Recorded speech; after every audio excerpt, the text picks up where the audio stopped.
Okay. We're on. Okay, our industrious field guy, J.R. Barbie, went out in the field, and he got an exclusive interview with Nitzer, in that we only have at City Cable 36. Yep. It was taped at the Sound Warehouse in Dallas, Texas. We'll go to that.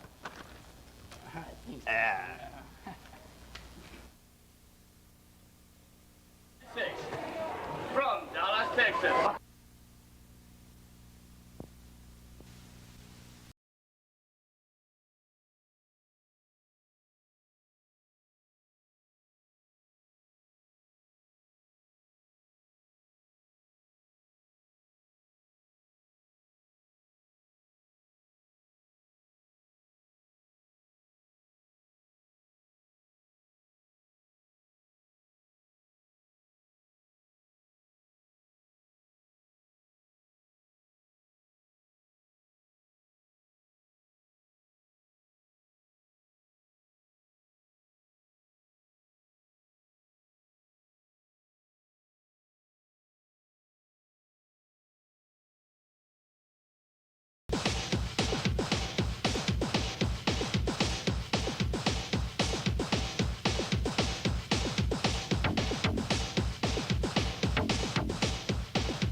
Muster.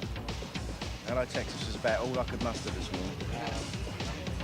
Picking on me.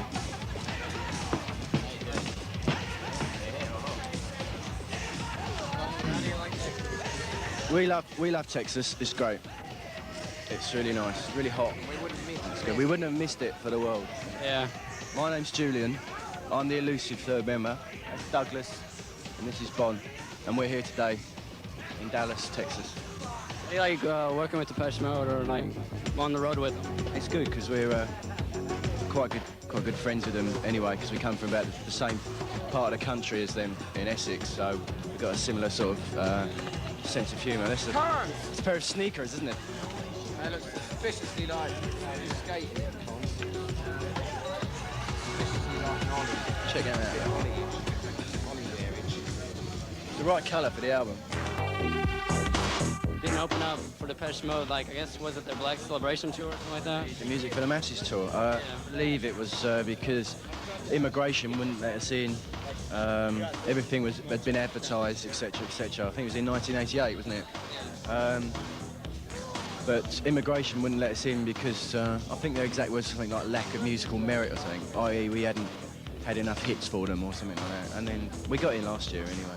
It was our third attempt and we got in last year. A small club tour. So we'll finish this tour, then hopefully we'll come back and do a few dates, and then we'll start writing a new album, things like that. So, you're gonna start a new album? Yeah, it'll be a new album out next year. We'll start writing. Yeah. Do you use any keyboards or anything, do you?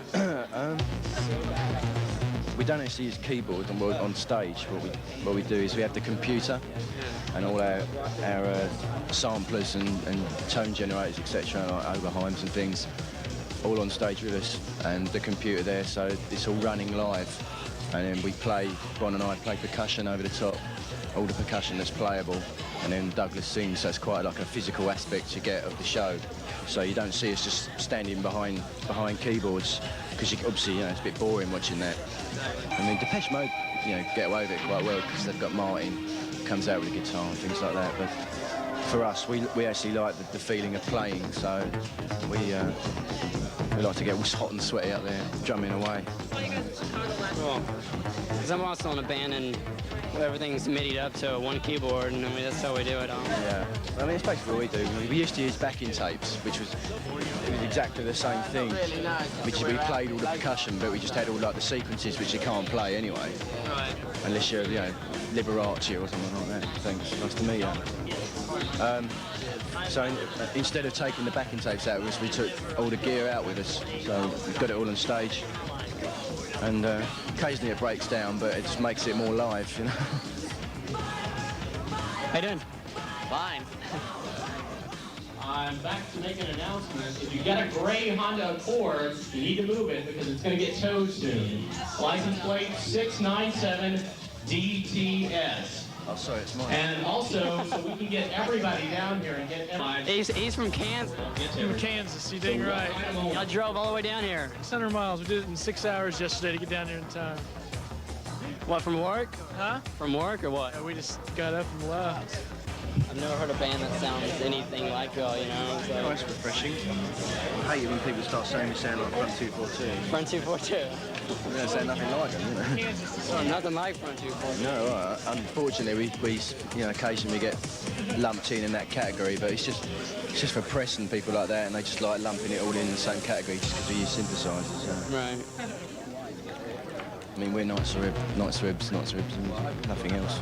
Is that how you say Nitzer? No, we say Nitzer. You can say Nitzer, it doesn't really matter because it's a made-up word, so it doesn't mean anything at all. So say it any way you like. What does it mean?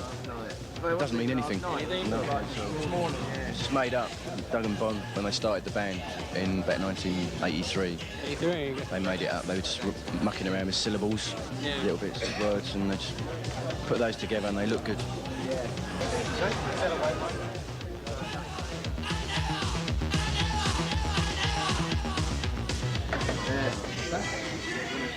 Yes, please.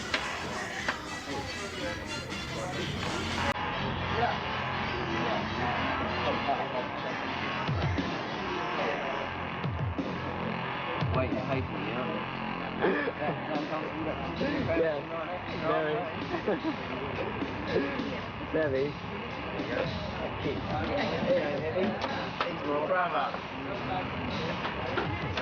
That is it, we are done, we are there, we are finished.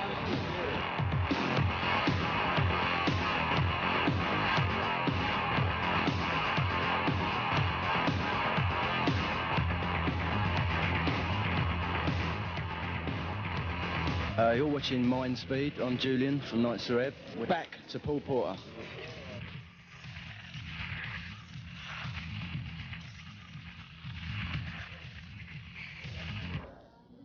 Huh? Wow. Okay, we're on. And so, was it hard getting in to interview those guys?